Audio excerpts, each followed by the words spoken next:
Hello out there, you're watching everything you need to know about Star Wars the card game. Still looking at the Jedi objectives, and we are up to objective number 4, which is called A Journey to Dagobah. Now, just like a hero's journey, this is a 4-2 objective. It can only withstand 4 points of damage, and it produces 2 resources. It has the Dagobah trait, so anything that interacts with a Dagobah card would interact with this objective, A Journey to Dagobah. And it's important to note that this says Jedi affiliation only. Now, when you're putting your objective sets together, whether they're Jedi, Rebel Alliance, or Smugglers and Spies for the light side, or light side neutral, or whether they are Sith, Imperial Navy, or Scum and Villainy for the dark side, you can choose any affiliation card you wish to put with it. But if you're going to use one that says this specific keyword, Jedi affiliation only, you can only use this Jedi affiliation card with that deck, which means you're going to be producing a Jedi resource, but if you were hoping to have an affiliation card that produced a Rebel Alliance or a Smugglers and Spies resource, you'd be out of luck. You have to use this one if you're going to use A Journey to Dagobah. Now this has an interrupt ability. It says when this objective is destroyed, search your objective deck to choose your next objective and put it into play immediately. Shuffle your objective deck. Generally speaking, when an objective gets blown up, you just pull the top card off the deck and put it up, and that's the third current objective, and you only do that on the refresh phase on the turn after it gets blown up. So this is a unique ability. This is a pretty cool objective. Let's see what we have inside here. We have 5 cards to look at.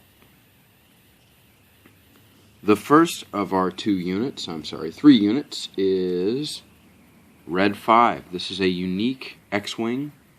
It has this black diamond here to indicate that it's unique. This is Luke Skywalker's X-Wing.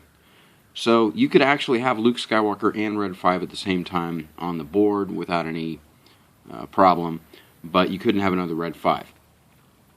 And you couldn't have 2 Luke Skywalkers. It has a cost of 3, which is a Jedi affiliation, so you'd have to use 1 Jedi resource to pay for this. 2 Force icons. It does 3 blast damage, and these are black backgrounds, so you don't need to win the edge battle to damage an objective 3 times. So you put this out in an engagement in which you are the attacker. It wouldn't do you any good as the defender. It is a vehicle. It is a fighter. Both of those are very important traits. You have a lot of things that interact with vehicles and a lot of things that interact with fighters, so that's really good. It is elite, so you remove 1 additional focus token from this unit when you refresh, so having 2 focus tokens is not a problem. You can still play this every turn. It has a damage capacity of 2, which is good, but not great. It's good enough anyway. Our second of 3 units in this objective set is R2-D2. R2-D2 is unique. He has 0 cost, and he is neutral. He is a droid. That's an important trait, and he produces 1 resource. He has a damage capacity of 1, and you may be wondering why that's important since he doesn't have any combat icons. The reason for that is because a dark side player could have targeted strike, which means that he could spend 1 unit damage to blow up R2-D2. And the reason that's important is because this resource would then go off the board, and that would hurt the light side player's economy and their ability to put cards out. Our other unit you've already seen, Twi'lek Loyalist. Just to recap, he has 1 cost, 1 health, Jedi unit, 1 Force icon, and edge-enabled unit damage, edge-enabled blast damage, and he's a character. Then we have Double Strike. Double Strike is an event with the Jedi affiliation, costs 1 resource, 1 Force icon, and as a reaction it says, after a character unit is focused to strike, remove 1 focus token from that unit.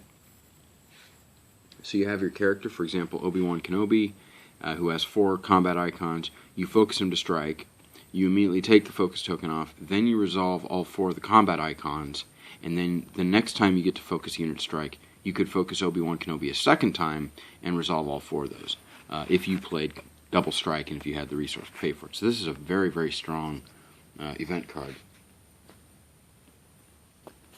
And then we finish up with a Fate card. This is Target of Opportunity, which has a Fate Edge battle priority of 9, so it's going to be played last after the other or close to the end after the other fate cards are played, it does give you 2 force icons in the edge battle.